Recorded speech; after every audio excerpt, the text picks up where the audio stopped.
સુરતમાં અલગ અલગ પડતર માંગણીઓને લઈ ઓરેન્જ બીઆરટીએસ બસના ડ્રાઈવરોની હડતાલ સમેટાઈ. સુરતમાં ઓરેન્જ બીઆરટીએસ બસના ડ્રાઈવરો હડતાલ પર ઉતરી ગયા હતા. ડ્રાઈવરોનો આક્ષેપ હતો કે સમયસર પગાર ચૂકવવામાં આવતો નથી, જેના કારણે ઘર ચલાવવામાં તકલીફ પડી રહી છે. ભેસ્તાન સ્થિત બીઆરટીએસ ડેપો ખાતે ડ્રાઈવરો સવારે એકઠા થયા હતા, ત્યારે પગાર ચૂકવતા ડ્રાઈવરોએ આ હડતાલ સમેટી લીધી હતી. સુરત કોર્પોરેશન સંચાલિત ઓરેન્જ બીઆરટીએસ બસના ડ્રાઈવરો હડતાલ પર ઉતરી ગયા હતા. પગાર અને વિવિધ માંગણીઓને લઈ ડ્રાઈવરો હડતાલ પર ઉતરી ગયા હતા.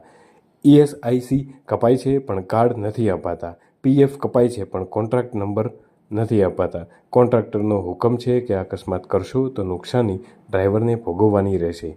આ પ્રકારની અલગ અલગ માંગણીઓ સાથે ડ્રાઈવરો વિરોધ કરી રહ્યા હતા.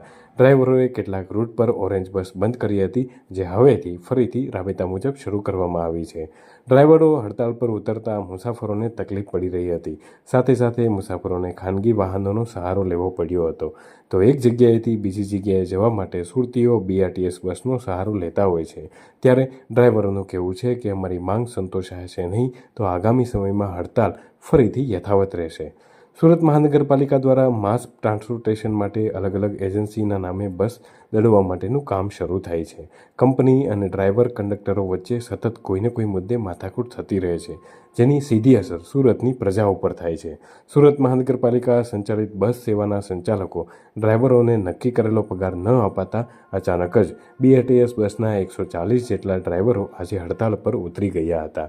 આકરા તડકામાં અને બફારા વચ્ચે સુરતના રસ્તા પર દોડતી 100 જેટલી બસના પૈડા થંભી ગયા હતા. આકરી ગરમીમાં બસ નહીં દોડતા હજારો મુસાફરો અટવાયા હતા, પરંતુ અંતે આનો સુખદ પરિણામ આવતા ડ્રાઈવરોએ હડતાલ સંપેટી લીધી છે.